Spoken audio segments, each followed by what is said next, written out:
This message will be for anybody that is currently going through a breakup or going through a life transition, which I know so many of us are going through some sort of transition. So many people in my life, friends, family, people online, we're all going through this like metamorphosis, this really extreme death. And if you have watched any of my videos or my podcast, I talk about death and rebirth. I literally have a tattoo, life, death, life, because it's a natural process we all go through. We know change is the only constant, yet we still struggle with moving through change and accepting change. And sometimes when we're in between one spot and the next, we experience that gap that is really uncomfortable. That's like the void of where we want to be and where we are currently, or we're in this murky middle of going through emotions, especially post breakup. So I am going through a breakup, or did go through a breakup, and I had written in my newsletter about like 14 things that I had learned from this, because it's in my nature to be able to share what I go through in order to help you, hopefully. So I wrote about these 14 things I learned from my relationship and from my breakup. And I picked 14 things because we broke up the day before Valentine's Day. So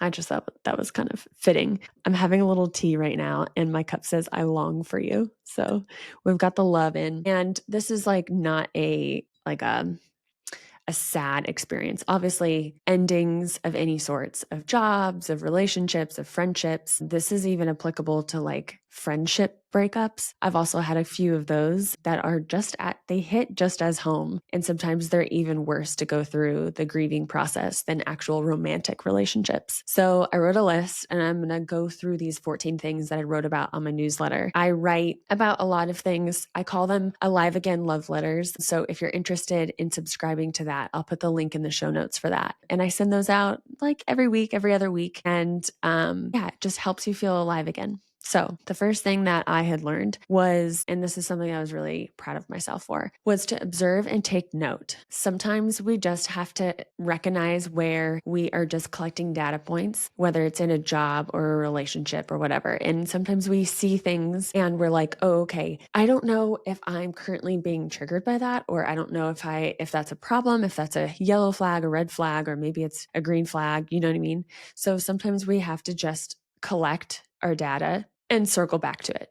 And like, maybe I need to come back to this. So, and this is how we can like really start to form and make conscious decisions, is that we are able to collect data, look at it from a very healed place, from like a very non-triggered place, and say like, okay, this is the data that I had, and this is the decision I'm making with this data. So you're not coming from a place that is like wounded or in lack or wanting to make something work just because you don't want to be without something. So collect the data enough so you have the ability to be like, yeah, this is the decision that I'm going to make from this. That's going to lead you right into personal sovereignty, to be honest. That's literally what it is. The second one is to communicate concerns, questions, and feelings directly and clearly, even when it feels like super awkward or dumb, or even if you think the other person will understand. We want to keep the throat chakra open, which is funny because I'm like all bundled up right now because I went on a really long walk outside, and I was like still so cold because we had another little chill where we're back into the 30s. So it's like, anyways, that's where I all bundled up because I'm still trying to get warm after that. The third thing is don't run away, and keep eye contact. Keep your heart soft. So this is something that I think many of us can relate to, especially for the avoidance types, which I used to resonate with. Don't avoid any longer. And I do my hardest not to. So this was something I was really proud about in certain conversations and dynamics leading up to this decision to break up, was that I didn't want to avoid anything that I was feeling. I didn't discount anything I was feeling. I validated myself, felt my way through those things. And one of my favorite things to do is like take myself on a walk to like process. Walk, journal, meditate are like the three things that, like, if I need to process something, I want to move my body, I want to move the energy. And those are my favorite ways to do that. So once I validated that myself, then I was able to approach this person to be like, hey, this is what's going on. This is how I'm feeling. And what is really important for our relationships is that we can do this more frequently. So we don't have these like explosive things or like things come out of left field where like, where did that go? Or how did that even happen? So don't avoid, don't run away, keep eye contact. It's really important for us to communicate through our eyes, right? And keep your heart soft while you're doing it. So you're not immediately jumping to conclusions. You're not immediately saying like, I'm done with this. Like it's really a place where you can feel very open and express yourself. A good way that this was kind of by accident, but I saw a post on this anyways, where it's like, if you have to have a difficult conversation with somebody, to do something while you're having that conversation, whether it's go for a walk or you're doing a puzzle or you're doing something that you can actively be doing while you're having the conversation, really helps just get things out. And that was kind of a happy accident for my difficult conversation that I had to have, because we were just like doing a puzzle. It was so much easier being able to express these feelings and these thoughts. Okay, so the fifth thing, four, we're on four. Your first intuitive thought was right.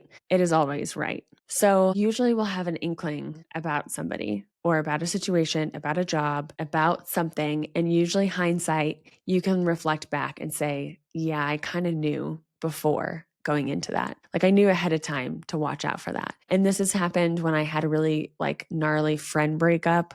I felt this way. I knew immediately when I met this person, I was like, this will probably end bad. And I knew that in the back of my head. In the same way with like the first intuitive thought. And this is going back to like trusting your gut. And a lot of the times we don't even know what that feels like. We don't even know that skill because we're so far removed from listening to our gut and our intuition. As this comes up, it's just kind of like validating yourself when you knew something and then you let it play out and then it actually happens. Then you can go back and say, okay, what was happening in my body? What kind of information did I get? How did I receive that information? And then that way you can kind of start to create a language between you, your body, your intuition, and the outside world to be like, okay, when I feel this or when this happens, this is my intuition or my gut talking to me. So when you develop that language, you can learn to trust that sooner, which is always very exciting because then you can navigate life in a much different way, which goes back to our personal sovereignty. Okay, so 5, your body knows first. The stomach pains, the small rash on the arm, the redness that you get on your body, the hesitant feeling you feel around them. Pay attention to any body signs because your body knows first, usually before we consciously are aware. This is if we feel anxious around a person or our stomach feels tight or, like I said, any kind of things that happen where you get like rashes or whatever. This is something my skin, kind of like does this when I am receiving information or not listening. And I can remember back to when I was living in New York City and I broke out with like huge cystic acne on my cheeks. I struggled with acne when I was younger, but I like never had it this severe and it was never on my cheeks. It was always like this T-zone. And that was my body signaling to me that like I was so far out of alignment. And the place that I was living in New York City was like not in alignment at all for me. And so like certain things in our body will scream to us and we can just like harmlessly be like, oh, I'm just like struggling with this thing now. I don't know where this came from, or like, I don't know how this has happened or where this illness came from or whatever. And usually it's like something in our environment, something in our relationships and our energy field in our body, like our body is communicating and signaling to us. And we don't see that as communication. Like our body can't speak to us. We have to read the signs of the body. So just keep note at like what your body's trying to communicate with you, whether or not like you're super tired or exhausted or you feel drained or like you get negative thoughts after you hang out with somebody, or the opposite, you feel really inspired and lit up and loved and you feel energized. Like those are all different body signs that your body's like signaling to you, whether or not you're not conscious of it or not. Okay, 6. If it's not this, it's something better. There is never just one thing or one person. The universe is huge. Remember how many options there are. We are living in a multiverse, multidimensionality. We have so many timelines available to us. We have so many soulmates. Like you don't have just one soulmate. You have infinite amount of matches and timelines that you're weaving through in different decisions that is being played out. And like every decision is going to be played out in one way or another. You just get to choose which one you want to play out. So there's never a limited scarcity supply. So if you're like, if you have a friend breakup, if you have a romantic breakup, if you lose a job, like we can cling to, oh my gosh, I will never have that again. And it's just not true. Like it's literally not true. So this is something that it's a really good reminder, because if when we lose somebody or we feel like we lost somebody, we feel like in lack or like we won't have that again. But if it's not this, it's going to be something better. If it's not this anymore and it's being removed from your life, you're no longer resonant with it. Whether or not it was your decision or theirs, it's the resonance is no longer there. So now you have open space and availability for something or somebody to be more resonant with your current frequency. So that's an exciting thing. Once you get over like the pain and grief of like that specific person, you can be like, okay, I release you. I cut the cords with you. I send you all your energy back. Thank you so much. You have gratitude for the relationship, how it served you, how it helped you grow. And then you're like, cool, that's closed. That's done. Now I can't wait to see what's going to happen even more aligned. So 7, there's no rush. There's plenty of time. Now, this definitely, I want to shout out to like any of the ladies that are feeling rushed to like get married, have babies, feeling behind on like not having a house or like all this stuff where you can have like societal pressures. And I was never like super resonant or like felt outside pressure of any of that, because I kind of always lived this like non-traditional lifestyle. And for many years, I was like, I don't want kids. I don't want to be married. But now that I healed like my relationship with those things and healed my own childhood trauma, now I'm like, I'm open to those things. So like when you are open to those things and you do want those things, you can be like, okay, I'm ready. What's going on? And you can feel like there's like a time clock and there's a rush. And they literally put pressure on women to be like, your eggs are going to be, you need to have babies now, or you're not going to be able to be pregnant. And that's like just a scare tactic. Like there's been so many studies that I've seen online where it's like women who get pregnant after they're 40, or the later that they wait to get pregnant, the longer they live. So much more research is coming out where it's like, no, actually, you could literally still have babies up until premenopause. Like, calm down. You have time if that's something that you want. But like, you have time to find partnership. If you're not feeling aligned in your partnership, then like, you don't want it. What are we doing? Like, we're wasting time here. If you're not feeling aligned in that relationship, you're like sabotaging yourself and you're sabotaging the other person, because there's something more aligned for both of you. But if you both can't release it, then you're both just perpetuating this like stagnancy and stuckness, because you're like, oh, I don't want to let go of this because I'm not ready for the next thing, or I don't know if there's going to be a next thing, which we already said, like there is going to be a next thing. So the more that you could say, okay, what's best for me is going to be what's best for somebody else, then that's just the case. You have plenty of time to choose, and you have plenty of time to find the thing. So what you can focus on instead of trying to find the right partner is like, how can I be the best version of myself? How could I be the best partner for myself? And give that to yourself first. And that will attract like. So there's no rush. Number 8, you can change your mind at any time. You can just undo, you could break up. So this was something that I was single for 4 years before this relationship. And I was terrified of commitment and terrified of like getting into a relationship and then having to break up. I was so bad at breakups when I was younger. It would literally take me so long to break up with the person because didn't want to hurt anybody's feelings, and like I wasn't really connected to my emotions. So my partners were always the emotional ones, and I didn't know how to hold space for them. So it was always just like this really chaotic thing. And I hated breakups. I mean, who loves a breakup? But you know what I mean? And so this is something that, yeah, I had realized. I'm like, oh, no, it's just an ending for a restart. It's not actually scary to commit and then change your mind.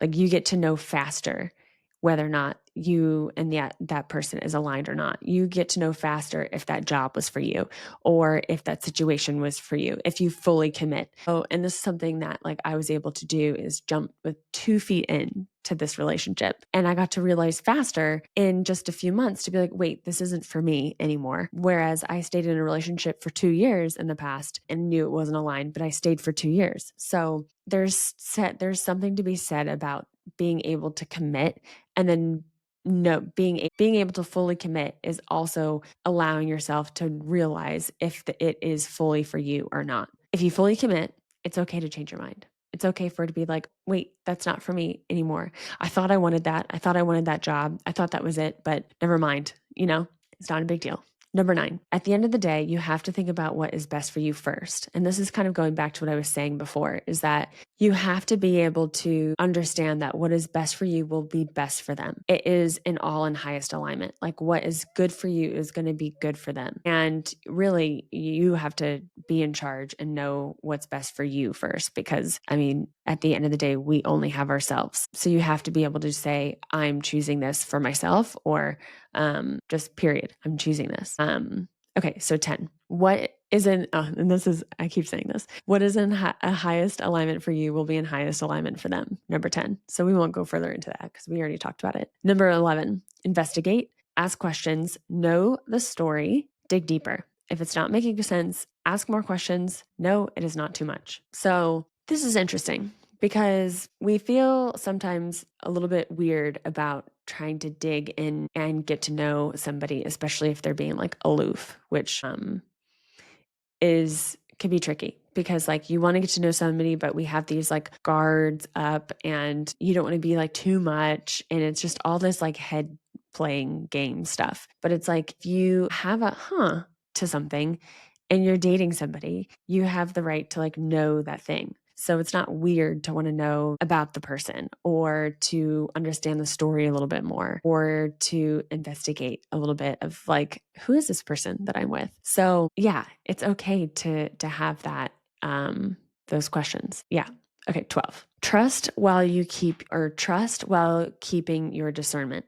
So you can trust, but you can also stay and have your own discernment for things. And I think that, in my opinion, the more that you're able to have a stronger sense of discernment, actually, the more you are able to trust, because you're like, I know that I could trust this person or not. Not to say like, I'm just going to trust every single person that talks to me or whatever. Using your daily discernment is a spiritual tool. Having discernment in the spiritual realm is a spiritual tool. Discernment is how we're able to navigate the world, and it is a skill that you have to kind of develop. I developed the skill strongly when I traveled on my own, but you can develop the skill through relationships, through spiritual experiences, so many things that I think this skill is so useful for in business, being able to discern where you want to put your energy, where you're conserving your energy, who's worth your energy, who's not. So the more that you have a stronger sense of discernment, the deeper and stronger I believe you're able to trust somebody. 13,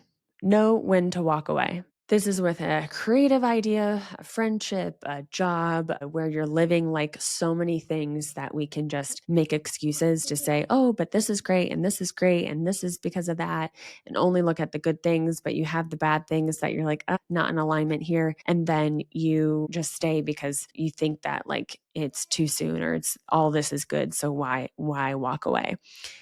Know when to walk away. You can walk away. And if you are having some sort of doubt or like, it's probably time to walk away, in my experience. 14, keep your heart open, soft, and strong. It is easier to close it, to harden, and to shut down. Do the opposite. So I definitely lived the majority of my life in a closed state where I had heart walls and I was protective and I didn't want to get hurt, and it just manifested in all these weird ways. And it's actually takes so much more strength to stay soft and open and give another person a chance and not be like, oh, I'm going to write off love and I'm going to not give this another shot, or all men are this way or all women are this way. And that is a very easy thing to do, to be hardened, to be closed, and to like push people away. And I thought that weakness was to be soft. Whereas now I understand, whoa, it's actually way stronger of a human to be able to remain open to love and welcoming it and to be soft. Those are 14 things that I have learned in this relationship breakup. And these things I will be carrying into my life moving forward. And I was like, why not talk about it? Why not share these so that you can also be able to experience these lessons without going through this like I had to? So I hope some of these were helpful. Let me know in the comments if one of these in particular jumped out at you. You could just comment the number and we could chat about it. Yeah, that would be really fun. If you enjoyed it, feel free to subscribe and give me a little like or a thumbs up. No pressure to subscribe, but if you enjoyed it, would love to see you back here on the channel.